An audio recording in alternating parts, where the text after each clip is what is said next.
यहूदा कैसे मरा था? मुझे बताएं, यहूदा कैसे मरा था?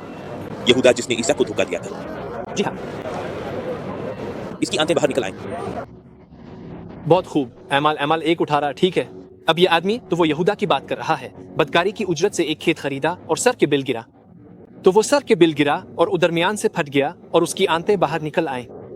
ठीक है, तो उसने वो पैसे से खेत खरीदा और वो गर गया और उसकी आंतें बाहर निकल आईं। ठीक है। अगर हम मत्ती में जाएं, ठीक है, मत्ती 27 में, ठीक है, आयत 5, और उसने चांदी के सिक्के फेंक दिए। तो इस रवायत में इसने चांदी के सिक्कों से खेत नहीं खरीदा, हैकल में, और वहां से चला गया और जाकर खुद को फांसी लगा ली। तो इसने वो पैसे से खेत खरीदा और गिर गया और उसकी आंतें बाहर निकल आईं। इसने चांदी के सिक्के फेंक दिए और खुद को फांसी लगा ली। अब ये बाइबल के अंदर एक तजाद है कि यहूदा की मौत कैसे हुई।